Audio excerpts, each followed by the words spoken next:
Assalamualaikum warahmatullahi wabarakatuh. Waalaikumsalam warahmatullahi wabarakatuh. Allahumma shalli ala sayyidina Muhammad. Salih. Allahumma shalli wa sallim barik alaihi wa ala alihi wasahbihi. Semoga Buya dalam keadaan sehat selalu. Amin. Buya, saya mau bertanya. Buya, saya seorang anak yang ditinggal ibu di umur 1 sampai 2 tahun, Buya. Ditinggal ibu di umur 1 sampai 2 tahun. Diberitahu saudara, Buya. Setelah ibu saya meninggal, bapak saya menikah lagi, Buya. Tapi saya tidak diberitahu bahwa itu bukan ibu kandung saya, Buya. Kurang lebih selama 20 tahun.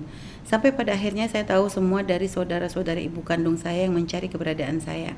Saya merasa sakit hati dan sedih, Buya. Saya sudah coba merelakan semua kejadian, tapi jujur, Buya, di hati masih agak mengganjal. Mohon penjelasannya, Buya. Bismillah, alhamdulillah, salatu wassalamu ala rasulillah sayyidina Muhammad bin Abdillah wa ala alihi wasallam. Ibunya pergi. Ibunya meninggal, Buya. Ibunya meninggal dunia. Waktu di usia 1 atau 2 tahun gitu. Subhanallah. Saudari yang semoga dimuliakan Allah, saudari apa saudara tadi? Tidak disebutkan, Buya. Ketahuilah bahwasanya yang menjadikan Anda mengganjal itu adalah bisikan-bisikan kebusukan, bisikan syaitan. Mari gunakan sedikitnya akal cerdas. Mestinya Anda itu malah bersyukur luar biasa. Ada seorang wanita yang tidak pernah menampakkan kalau dia bukan ibu Anda. Dan dia telah menganggap Anda seperti anaknya. Buktinya apa? Anda tidak merasa selama 20 tahun kalau Anda bukan anaknya dia. Berarti ini kan luar biasa. Semoga Allah menjaga hati Anda.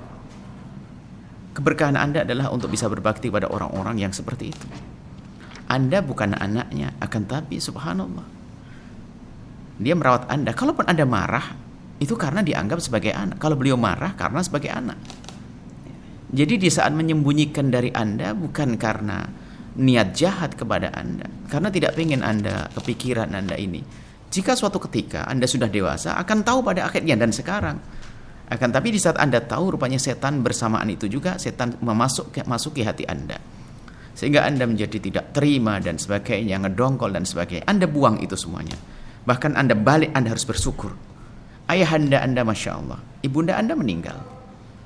Ibunda Anda meninggal, tidak bisa merawat Anda. Akan tapi ayah Anda mencari istri, ibu tiri Anda, yang pada akhirnya juga merawat Anda. Dan kalau Anda ingat, namanya seorang ibu itu wajar. Saya dimarahi ibu saya. Bahkan saya kalau bahasa aja dicot, saya dicubit ya sampai Masya Allah ibu kami karena sangat mencintai kami jika kami salah. Kemudian ibu tiri Anda itu kalau dalam 20 tahun itu memang ada kekerasan dan sebagainya, tidak boleh Anda prasangka buruk. Justru di saat seorang ibu tiri itu kok sudah mulai berani marah, berarti itu sudah menganggap betul kayak anaknya. Sebab kadang-kadang hanya sungkan gak enak. Kita jangan mendengar tentang ibu tiri yang jahat dan sebagainya. Kita enggak, ibu Anda baik kok. Kenyataannya Anda dirawat kok. Jadi seperti itu. Jadi hilangkan dongkol di hati Anda dengan mengingat bahwasanya dia adalah bukan ibu Anda, tapi bagaimana dia bisa berperan sebagai seorang ibu. Berperan sebagai seorang ibu. Dan sampai Anda tidak tahu sampai umur 20 tahun. Hebat, luar biasa. Maka dengan itu semuanya adalah akan ada keberkahan pada Anda. Dan begitulah yang Allah perintahkan, hal jazaa'ul ihsan ilal ihsan. Kebaikan siapapun hendaknya kita balas dengan kebaikan, ya. Bukan ngedongkol malah marah kenapa disembunyikan dan sebagainya. Ini adalah Anda ini berbahaya bagi Anda ini. Anda tidak bisa mengerti kebaikan seseorang. Dan Anda akan rugi. Urusan Anda dengan Allah sebabnya. Anda tidak pernah bersyukur, nanti akan dicabut segala kenikmatan. Bisa saja menjadi hidup Anda menjadi hidup orang yang tidak ada, yang mencintai dan tidak ada dicintai, hidupnya jadi gersang.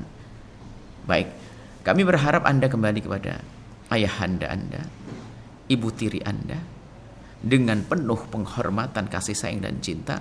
Bahkan niatkan pengabdian Anda kepada ibu tiri Anda adalah diniatkan untuk ibunda Anda. Maka itu semua akan jadi pahala mengalir kepada ibunda Anda, dan ibunda Anda bangga punya anak seperti Anda. Tapi kalau Anda tidak ngerti bakti, maka itu tidak akan jadi amal baik buat ibunda Anda. Semoga menjadi semakin baik, ya. Baik, Bu ya, tadi termasuk yang menjadikan sebab mengganjal juga, Bu ya, karena memang si anak ini bertahu bahwasanya ibundanya itu telah meninggal, itu dari keluarga ibunda yang rupanya selama ini mencari-cari dia, Bu ya. Jadi seakan-akan dia diputus dari keluarga dari ibunya. Bukan, ada maksud. Anda tidak boleh seperti itu. Ada maksud mungkin ya seorang ayah Anda itu tidak tega menyebut cerita itu. Saya kadang-kadang ada berita ada anak meninggal dunia itu. Itu mau ngasih taunya tuh sampai kadang-kadang harus mundur begini, kapan waktu yang tepat. Ini. Karena saking cintanya ayahanda, sudahlah hilangkan prasangka buruk. Kalau ternyata sampai 20 tahun sampai ini bukan ingin memutus, bukan ingin misah. Sebab namanya nasab tetap hanya mungkin waktunya. Mungkin waktu ini, atau mungkin ayah anda nunggu kalau anda sudah menikah sehingga lebih mandiri dan baik. Wajib nunggu waktu mungkin anak ayah anda terlalu lembut hati sehingga nggak akan mampu mengungkapkan ngomong itu karena dia memberitakan ibunda anda meninggal sendiri juga sedih karena mungkin sangat mencintai ibunda anda.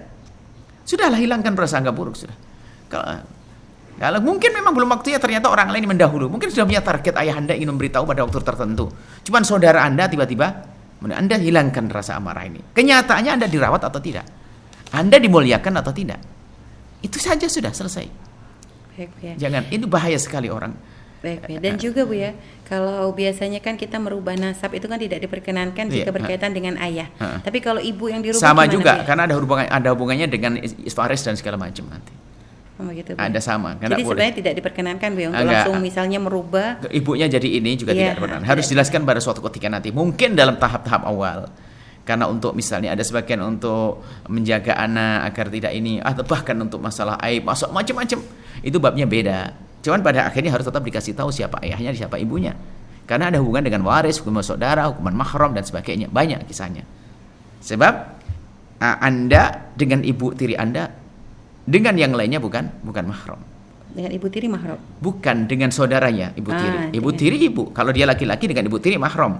Maksudnya adiknya ibu tiri adalah bukan paman yang mahram, bukan bibi yang mahram. Maka orang tua dari ibu tiri sendiri bukan mahram Bu ya? Bukan, jauh orang lain. Makanya bahkan dengan anaknya ibu tiri yang bukan dari ayahnya juga boleh saling menikah. Justru harus waspada di sini karena ada urusan kemahraman, urusan waris, urusan macam-macam. Jadi seperti baik Bu ya.